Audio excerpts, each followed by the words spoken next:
Today we're doing an oil change on a 2015 Husqvarna FE501. Everything that we're going to use today, we're going to link in the description below. You can purchase a few kits on Amazon. First thing we're going to do is take off the skid plate. As you can see right now, the bike is absolutely filthy from a recent ride. So we're just going to spray down the area where we're going to be working and clean it up. It's just going to make it easier to find leaks once we're done here. Okay, we have a couple of drain bolts we're working with. Both of these are 13 millimeter. Just under the shifter, we have two drain bolts. First one, we're going to do the left side.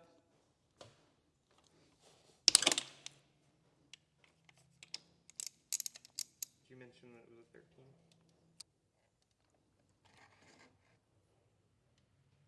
So this drain bolt has a screen behind it. Sometimes the screen will stay in there. If it does, you want to carefully pull it out. Thankfully, this one came out with the bolt. So we're going to set this aside and we're going to clean this. You should replace this probably every 3 oil changes. The next drain bolt is also a 13 millimeter.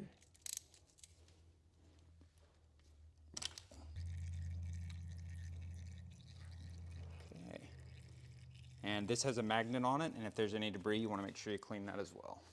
All right, so the last drain bolt, another 13 millimeter directly under here. It is not the Allen that is to the right of it. You want to make sure it's the 13 millimeters. Okay, and you can see there's another short screen. We need to make sure we get that cleaned up real well. Next thing we're going to do is we're going to take off the oil filter housing cover, which is these two 8 millimeters. I like to loosen both sides before I take it all the way out, just to prevent any sort of binding there. Okay, once this is off, we're going to clean this off to the side with the rest of our drain bolts.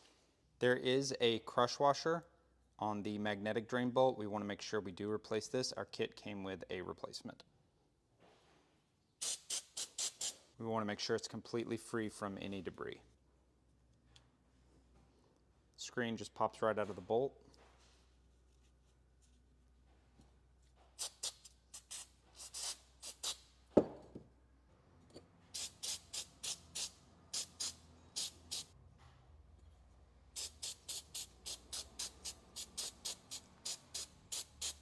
Now we need to go and remove that oil filter. They do make a special tool to remove this. We do not have it.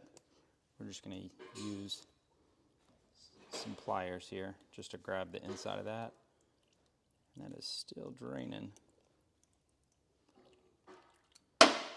Okay, next thing we need to do is start replacing our drain bolts. The first one we're going to do is the one with the screen. This screen does have a specific spot it has to seat into within the engine.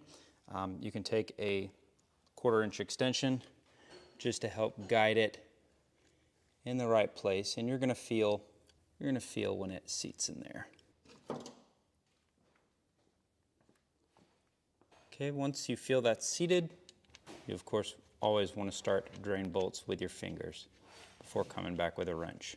And we're going to tighten this down to, I believe it's 11.9 foot-pounds. Just going to get this snug, and then I'm going to come back with the torque wrench.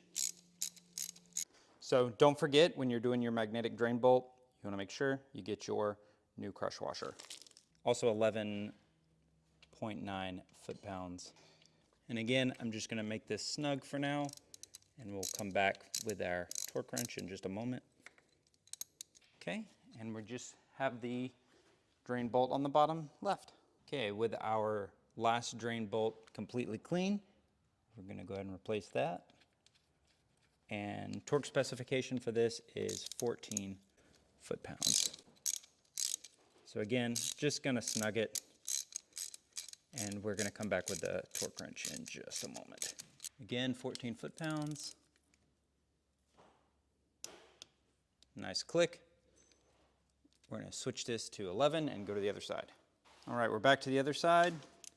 We're set to 11 foot-pounds. Click. Going to the other side.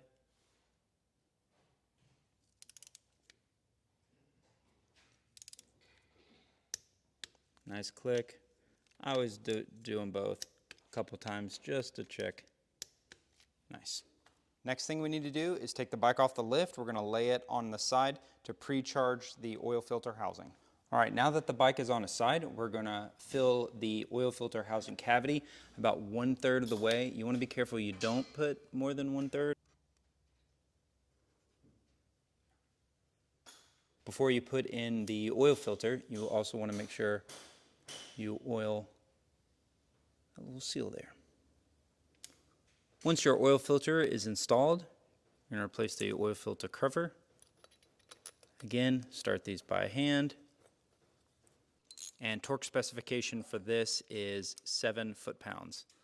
So we're just gonna get these snug, and once the bike is upright, we'll come back with the torque wrench and finish them off.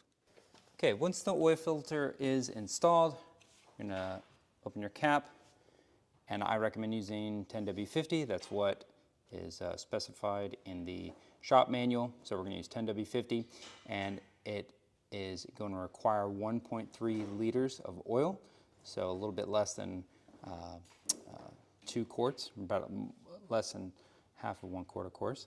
And then once you've filled the bike up with oil, you're gonna wanna warm it up for about 30 seconds. Once you've filled it up with oil, you're gonna make sure you level the bike off after it's warmed up and check the oil sight glass, and you wanna make sure the oil level is right in the middle of the sight eye there. And that's it, you're done.